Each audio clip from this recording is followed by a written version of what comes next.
Sources of finance is one I would consider to be a strong prediction from Unit 4. And the reason I say that is that if you think about it, right, Unit 4 is 5 topics, isn't it? So you've got change, human resource management, tax and insurance, ratios, and then cash flow forecasts and sources of finance, so short, medium, and long.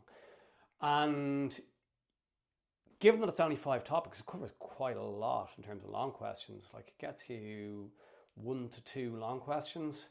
So they're asking about a lot of Unit 4 in any given year, and particularly when it's an ABQ year, as it is this year. And that last topic that I mentioned about cash flow forecast and sources of finance just has been really under-assessed. Like they don't have that much of the unit, and they just have, to a large degree, ignored that a lot in recent years for no good reason.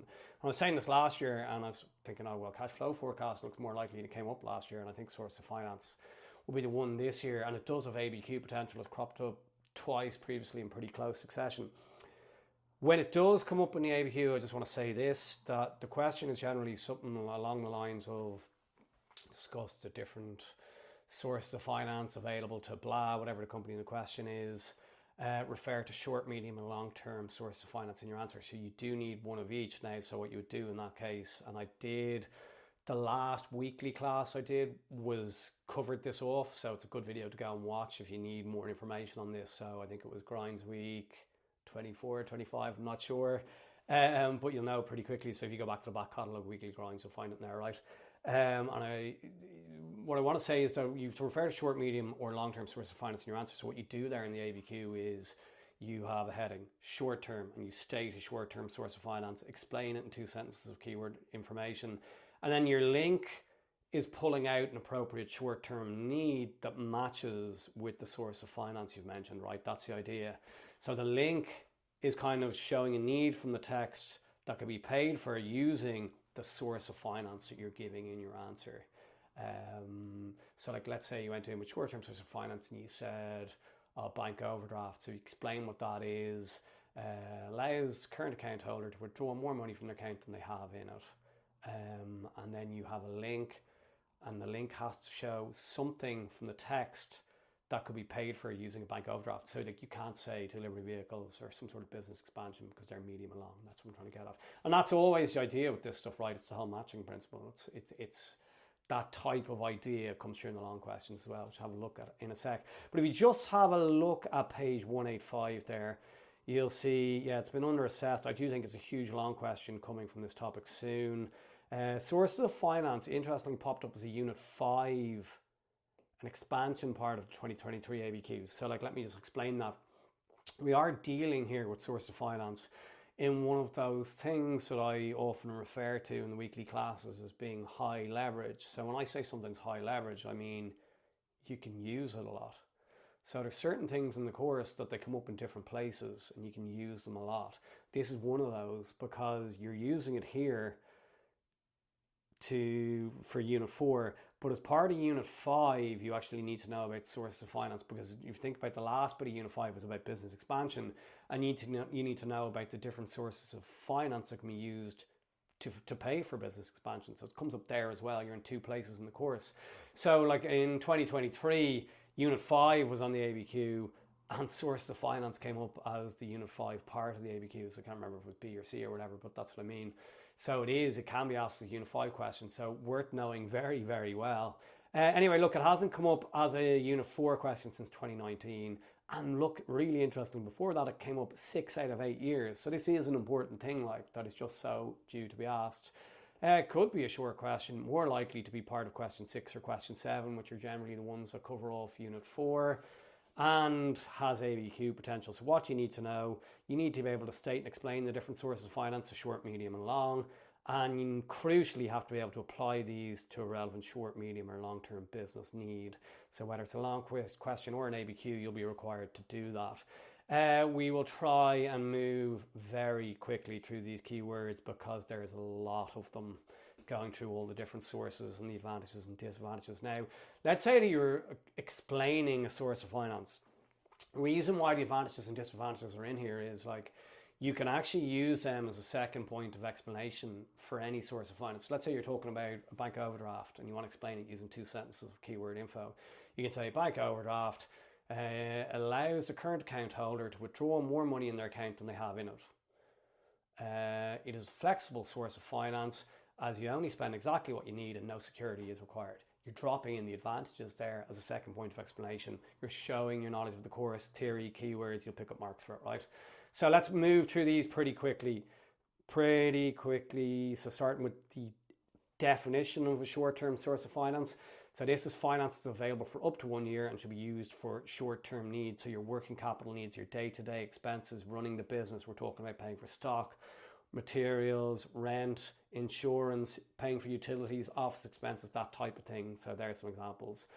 Wages, another one. So sources, overdraft. This is where you withdraw more money from your current account than you have in it. You can use the advantages and disadvantages as a second point.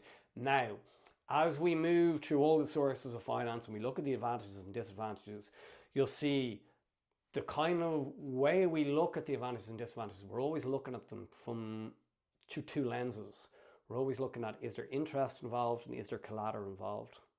So when there's no collateral involved, that's taken to be an advantage. And the only time there's collateral involved is when it's a loan, when it's an actual loan. Every other time there's no collateral, that's an advantage because there's no risk of you losing an asset as a business. And then we're always asking ourselves, what's the level of interest? Is there interest and is it expensive? If there is interest, it's a disadvantage. If it's expensive, it's an advantage, or a disadvantage rather. So here with an overdraft, there's flexibility, there's no security needed. So an overdraft's not quite like getting a loan. Like if you get a loan, you've got to decide how much do I need in advance. So you might go, you want to maybe get more than you might need to totally cover yourself. So let's say you're uncertain, you get a loan for $5,000, you might only end up spending 4, needing 4, but you have to pay back the 5 obviously in total eventually with interest. But with an overdraft, you only spend what you need, right? So you're not paying unnecessary interest on any borrowed amounts or anything like that. So disadvantages, interest may be expensive if you don't pay back when you need to, and you might have to pay a fee for the option with the bank in the first place. Accrued expenses, this is where you delay paying bills. So you use them now and pay for them later. So you delay paying bills. And the reason it's considered a source of finance is the money that you have, instead of using that money to pay for something that you're using now, you can use it for other purposes. So that's why it's a source of finance. Advantage, look, no interest, no security. And the disadvantage, well, it only applies for utilities. You can only really use it for services, kind of the only option for accrued expenses. So like internet, for example, you might use it for 2 months and then pay a bill, telephone bill, that type of thing. I might lose the service if you don't pay the bill. So I might lose my internet, they might cut me off if I don't pay the bill when they send it to me. Credit card's the next one, so pay now, repay it later. Again, remember, we're looking through interest, security the whole time. So here there's no interest if you pay it promptly. It's safer than cash and you can set large limits. There are advantages. You can drop them in as a second point of explaining credit card. It is expensive if you don't pay it back when the bill comes in. You might have to pay a high amount of interest if you don't pay it off immediately when the bill comes in, and it will impact on your credit rating if you don't pay it off. It will impact your ability to borrow money in the future. Factoring as well, you sell a debt to a discount, sell a debt at a discount to a finance company, so a factoring company, for an upfront payment. You would only use it in emergencies. It's a quick way to raise money in emergency. So if you really need money to pay something that's going to impact your ability to maybe stay afloat as a business, well then you might do it. It's really expensive, so that's why you'd only do it in emergency. So the way it works is, let's say I sell goods on credit to people who, and they're worth 10, there might be multiple people I sell goods to on credit, and let's say combined I'm due 10 grand, and let's say I owe somebody, there's bills I need to pay worth 7 grand, and that 7 grand I need to pay is very pressing. If I can't pay that 7 grand, it could be the difference between me surviving into the next week as a business or not. And I ring up those people who owe me 10 grand, they're unable to pay me. So what I might do is I go to a factoring company and say, look, I'm due 10 grand from these people. If you could just give me 7 grand now, I'll give you the right to go after that 10 grand and they'll pay you in 2 weeks time or whatever it is. It's just, I can't wait the 2 weeks. So I get 7 grand now, which means I can pay what I need to pay, but obviously I'm losing out on the 3 grand I would have got if I could wait the 2 weeks for all those people I sell goods and credit to pay me back, right?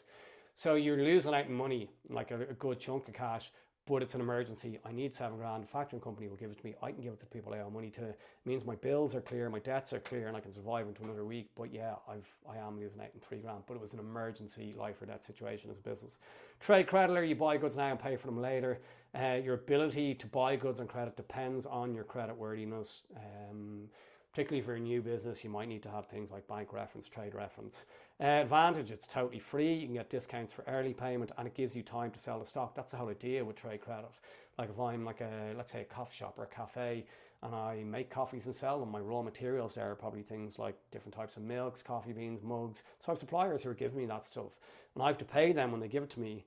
But I can't give them money unless I've actually taken that stuff and turned it into coffees and sold it and got some cash. So if they sell me those things on credit, I can pay them back in 30 days after I've actually turned them into coffees and gotten some cash. Disadvantages can lead to reputational damage if you don't pay back in time, and there might be penalties for late payment. So nice way to think about that. 2 points of information, both around payment on either side. Advantage, disadvantage, advantage, discount for early payment, disadvantage, or penalty for late payment, I should say. Medium term sources of finance, we're going here with a different color. Finance available for up to 5 years. It should be used on medium term needs. So these are spending on assets that are going to last 1 to 5 years. The classic business example of a medium term need is delivery vehicles. So there should, like anytime you see them mentioned this style of question, little alarm bell should be going off in your head that says medium term. So first source here is hire purchase. This is where an asset is paid for in installments. Ownership only happens after the last payment. You get to use it, but you don't own it before that. Advantage, so look, security, collateral, always. There's no security needed here, so no collateral, it's not a loan. And there's no large initial investment. Like the whole idea here is like if I need to buy delivery vehicles and they cost 20 grand, I mightn't have 20 grand. So I get to actually take ownership of these vehicles using hire purchase, but over the course of the repayments, I'll end up paying back more than 20 grand. I might pay back 22, 23, 24 grand. So it is more expensive, but I don't need that large initial investment. So I can actually own the asset without having to spend loads up front.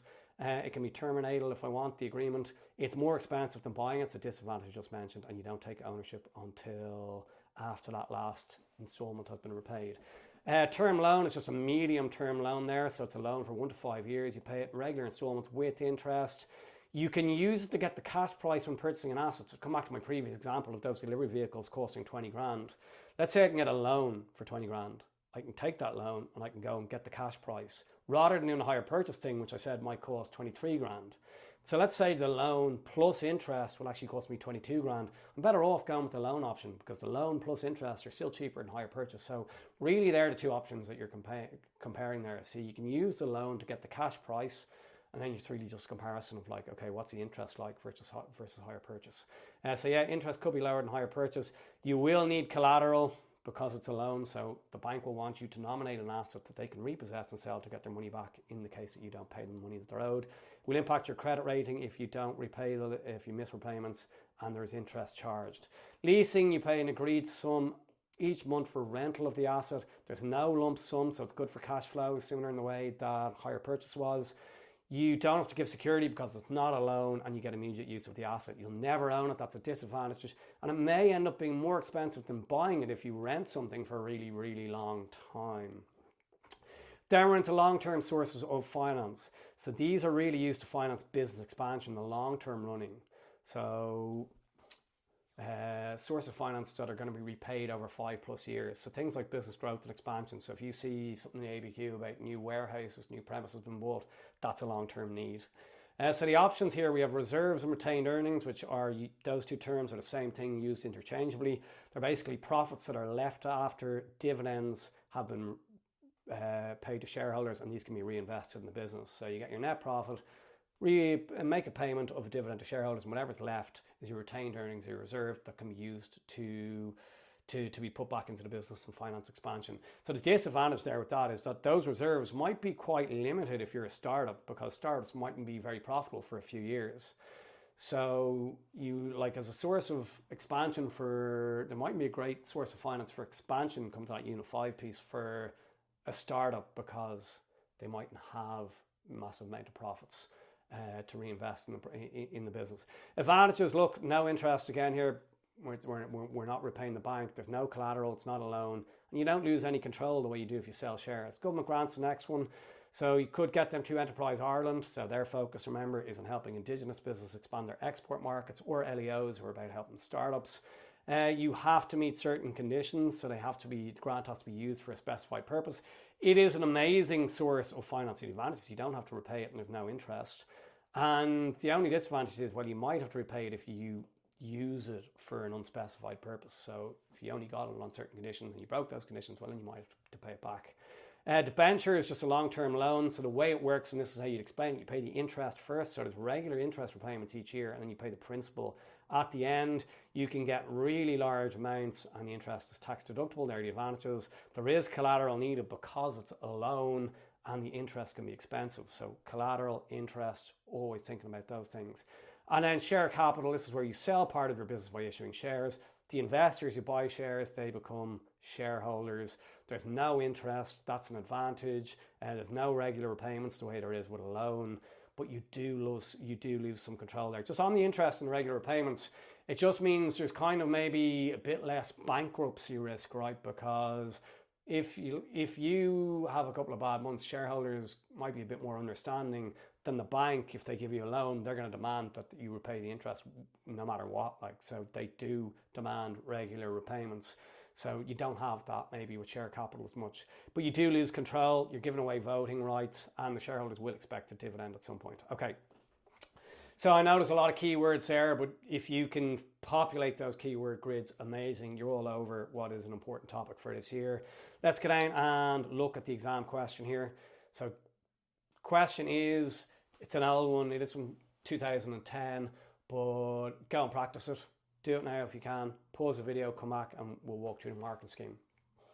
So the question is, and it is pretty similar to most types of kind of long questions on this, and it's really part 2 of the question I want to focus in on, which is analyze 2 appropriate sources of finance for acquiring additional delivery vehicle at Marie's Pizzas.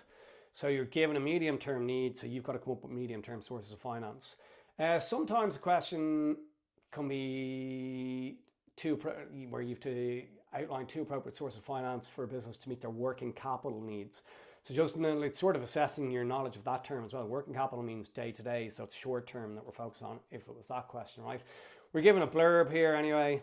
Marie Nolan is the owner of Marie's Pizza, successful pizza restaurant with a home delivery service. Demand for takeaways has increased as more people are eating home due to economic downturn.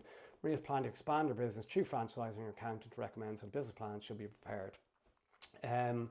So just looking at this, right, what they're looking for, 2 appropriate sources of finance. So what you needed to do there was to state the source of finance, explain the source of finance, and a second point of explanation about the source of finance. But I would also be dropping in Marie's Pizzas in there. So making it's mentioned in the question, so I'd be dropping it into the answer. And then doing the same for one more point. So state an appropriate source, explain it, and then explain it again with reference to Marie's Pizzas. Now, I did notice, actually just there, in the sample answer on page 191, there is 2 points of explanation about 2. So I have medium-term loan and leasing, but I didn't drop in Marie's Pizzas into the answer.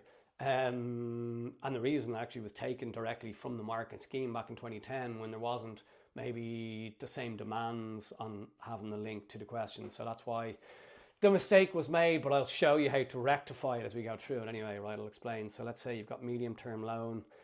3 marks for identifying that. Then you've got to explain it. First sentence of explanation. This is a loan obtained for a period of 1 to 5 years. Interest must be paid back in agreed installments, but is tax deductible. So good sentence of explanation there. That'd be good enough for 3 marks. And then you need a second point of explanation. So the bank may require Marie's Pizza, sorry, it isn't there. The bank may require Marie's Pizza to give security or personal guarantees to ensure the loan is repaid. So it isn't there. So we've got that link and a second point of explanation.